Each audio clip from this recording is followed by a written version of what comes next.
Greetings, I'm Emma, and I've always been drawn to the macabre. The story I'm about to tell you is one that I uncovered during my research into local folklore, and it's a tale that many in this town still whisper about. So, get comfortable and brace yourself for a story that will make you question what's lurking in the shadows. Title of the story is The House on Maple Street.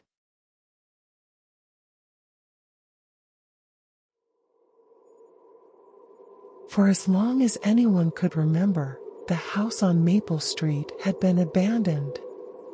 It was an old, run-down mansion that had once belonged to a wealthy family, but it had fallen into disrepair after they all died under mysterious circumstances.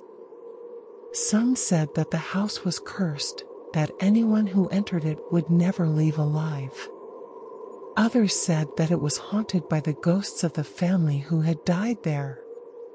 Despite the rumors and warnings, a group of friends decided to explore the house one Halloween night.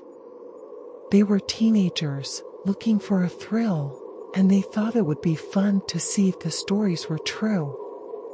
They parked their cars down the street and approached the house on foot. As they got closer, they could see that the windows were boarded up and the front door was padlocked. But they were determined to get inside. One of the boys found a way in through a broken window on the second floor.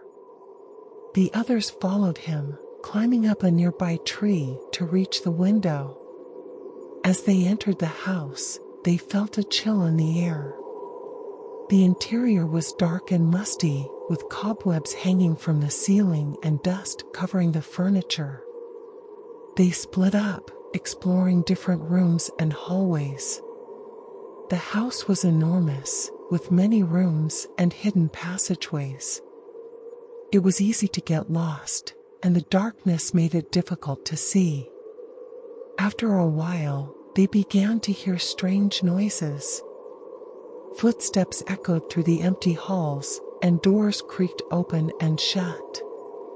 They assumed it was just the old house settling, but the noises grew louder and more frequent. As they continued to explore, they started to see things. Shadows moving in the corners of their eyes, figures standing in doorways. They tried to brush it off as their imaginations, but they couldn't ignore the feeling that they were being watched. Then, one of the girls disappeared. They had been exploring the basement when she suddenly vanished. They searched the entire house, calling out her name, but she was nowhere to be found. As they looked for her, they found evidence that someone or something had been living in the house. There were signs of recent activity, like food wrappers and dirty dishes. The friends were terrified, but they refused to leave without the missing girl. They split up again, searching every room and closet. As they got deeper into the house, they found more evidence of the family who had lived there.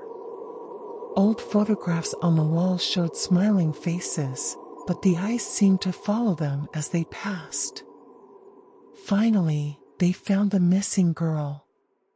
She was tied up in a secret room behind a bookcase, surrounded by candles and symbols they didn't recognize. She was alive, but barely, and she was too scared to speak. As they untied her and tried to escape, they were confronted by the source of the noises and shadows they had been seeing. It was the ghost of the family who had died there. They were angry and vengeful, and they wanted the teenagers to suffer the same fate as they had.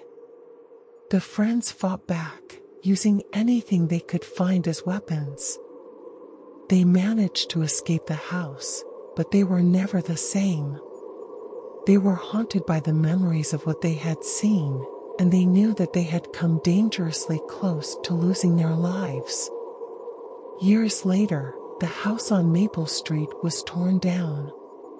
But the memories of what had happened there lingered, a cautionary tale for anyone who dared to explore the unknown.